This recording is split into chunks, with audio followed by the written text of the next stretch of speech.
Today we're going to play around with half moon pose, which is one of my favorite poses. I just love the expansiveness of it. So let's take a look, and we're going to look at what the pose, how the pose breaks down, and some of the things that we can do to prepare for the pose and help us get into the pose. All right, so the pose itself looks something like this. The one leg is pointed towards the wall, and you're facing more or less towards the side wall. The pelvis hinges over that hip. We're opening the body towards the side. This leg is reaching out. So that essentially my body is straight, my arms are extended, and I'm reaching out through all my limbs and through my head into this big expansive pose. And I could be supported as I am here on a block or on the floor, or falling out of the pose, or I could be floating half moon. And there are some other variations as well that we won't get into today. All right, so as I say, essentially the pose is one leg is rotated at the hip. The rest of the body is pretty neutral, and the pelvis hinges. So in actual fact, if you think about it, let me find that pose again for a moment. If I rotate it 90 degrees, here I am. It looks like this. What pose is this? This is extended hand to big toe pose, which we can use. We can do with a strap, or we can do on the floor. And in fact, let's go to the floor first, because, you know, we generally don't want to start from this pose. So if I go down to the floor, I have some support from my body. Most of my body is neutral. My standing leg would be in the hip rotated, and around 90. So you can see here that I don't go all the way to 90. To do that, my pelvis would have to tip forward. So when I'm standing in my half moon pose, I'm not truly neutral, but most people aren't. So this is one place where you could start. You could also start right here with the knee bent, and just working into the hip flexion here. So straight on hip flexion, and hip flexion with some rotation. Now let's try the other leg too. So a little hip flexion. My spine is staying neutral here, so I'm not rounding my back or arching up. My shoulders are not grabbing and lifting with my shoulders. Legs are going to come to the side. And I didn't leave myself enough room to straighten it out on this side. So we'll pretend, shall we? Here, we'll scooch. The other thing that I could do, if my blocks were more handy, is to bring blocks underneath that leg, so I could really relax the leg onto the blocks, so that the strap is supporting, but also the blocks could give me a little extra support there, allowing this leg to relax into that external rotation and abduction and flexion. Yeah? So I bring that leg back. And I'm going to come up to stand. I'm going to do a full practice, just give you a few poses to try beforehand. So what we just did on the floor, you could also do in standing. Bring the knee into flexion, into rotation, and then as I showed earlier with the strap, if you wish, you could extend that leg out, or maybe you can hold your big toe. I find often holding the big toe leads to this kind of thing happening in the upper body. So if we want to train that nice connection to the spine, we could be right here and having those arms outstretched. Let's bring that leg back. Let's give the other leg a go, equal time. So the knee comes in.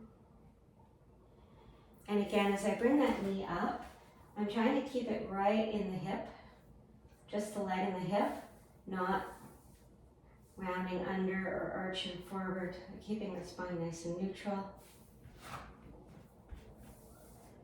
leg out to the side. And I'm also looking for this. So we're trying to keep the pelvis level. And again, that leg can come out.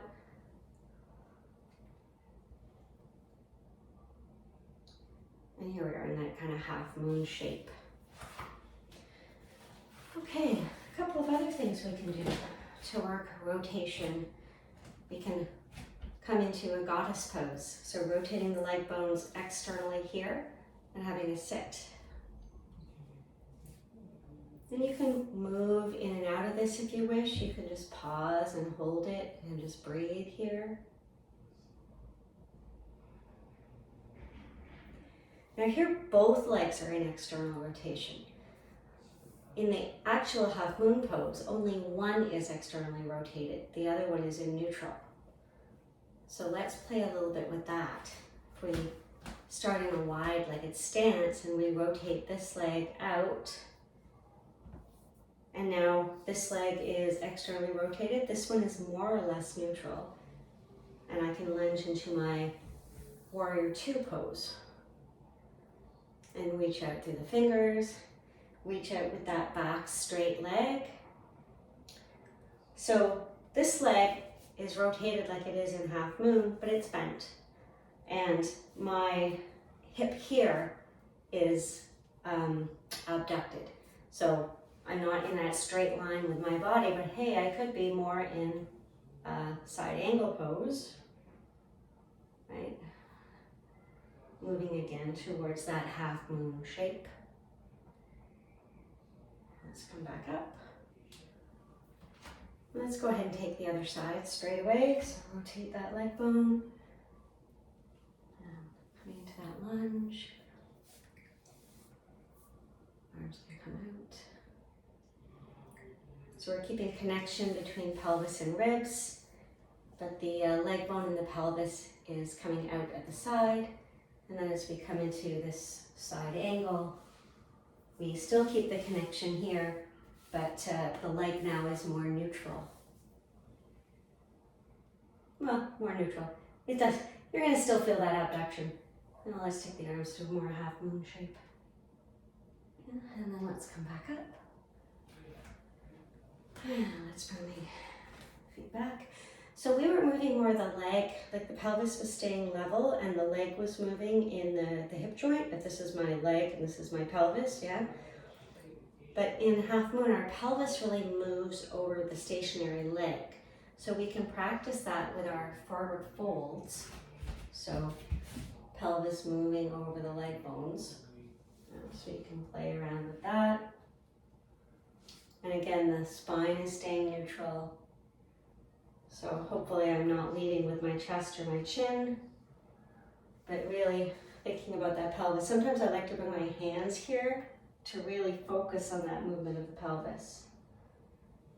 And feel free to find, we're going to be about level in our half moon, but you could always come into a forward fold, full-on forward fold if that feels good for you. Or not.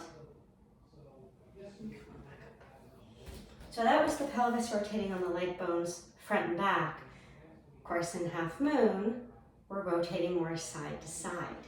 So let's actually, before we do that, let's take the pelvis side to side over the leg bones. So still a little bit different because the leg bones are now pointing forward. They're not, nothing's rotated. But we can feel that pelvis kind of rocking over the leg bones, and if you want to take it into a bit of a side bend. And I know in the half moon, we talked about the pelvis and the ribs stay connected and aligned. So while this is not the body shape or the torso shape in half moon, this is actually can be a good preparation because it starts to, wake up those muscles in the side body that actually are working to keep your spine neutral, to keep your body, your torso aligned in the pose. Oh, and I'm forgetting to let my hips go too. All right, I'm gonna give that a rest. And now I'm gonna come into a pose that often is a lead-in to half moons. We're gonna rotate the leg bone. And unlike warrior two, we're gonna leave the legs here, but now we are gonna rotate the pelvis sideways on the leg bone. So of course, I said before, my pelvis isn't completely square to the wall because I just don't have that kind of rotation for my leg and my hip. So my pelvis is a little bit angled. That's okay. And again, you can always bring your hands on your pelvis to encourage that rotation over the leg bone into that triangle pose, Trikonasana. You could have a block here to rest your fingers on. You might be lower in this pose. You might be higher. So it's not about how deep you get, but it's about feeling the pelvis over the leg bones and the connection through the torso. We're gonna come up and go the other side. So leg bone rotates. You probably saw my pelvis shift a little bit here. And then the pelvis rotates sideways on the leg bones. And the upper body stays connected, so I'm not side bending here. I'm trying to keep equal length on both sides of my torso. And I'm gonna bend.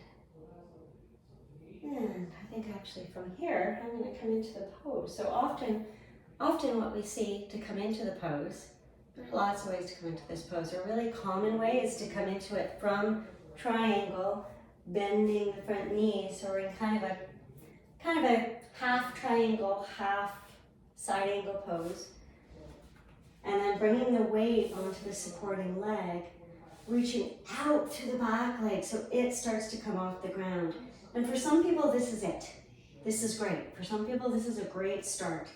You might leave your hand here. You might start to straighten that leg. And this one might stay down or it might come up. So we are working the outer hip here to keep that leg extended.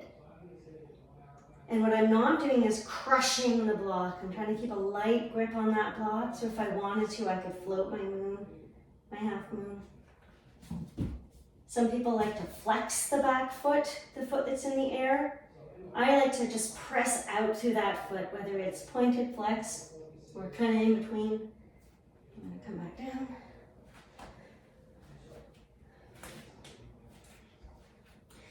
So on the other side, I'm going to show you another option to come into the pose. And you might choose to play with this, or you might choose to come into it the way we just did. So the other option is to come from the top. So standing on that leg and kind of looking over the edge of a big canyon or a big cliff and just sort of finding that hover. And maybe you find a hover part way, or maybe you hover all the way down into that half moon. And again, that can be a fun way to come in if you're trying to come into a floating half moon, because you're already floating. Yeah. Whoop. So different ways to come into it. Try it, play. It's good to play around. You know, there's one way that probably feels better for you, and that's great, but sometimes it's good to try the one that feels a little strange or a little different and give your brain something to chew on. I want to give you a couple of more suggestions when you're working with half moon, especially at the start, or actually anytime. Using the wall can be just delicious. So setting up really close to the wall, you can use your block still. Oops, there's my block here. And allowing yourself to lean against the wall. So it takes a lot of the balance out of it, gives you some support here so that you can really play with opening to the side or front, whatever you want to call it, of the room. Because often as you come into this pose, what tends to happen is a collapsing in here. It becomes difficult to rotate open. So having a wall can be a really great guide and support. So that's one thing. And another thing is there's another posture that's very similar to half moon that's more accessible if the hip rotation is a bit of an issue. So I already talked about, for me, I don't have like 90-degree hip rotation. So my hips are not going to come absolutely square to the camera where you are. So I'm kind of partway there.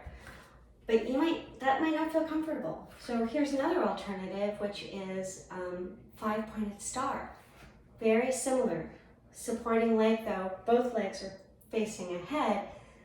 Body is all connected and hinges, so the pelvis is still tilting over that supporting leg bone, but now the both legs are pointed forward. There's no external rotation.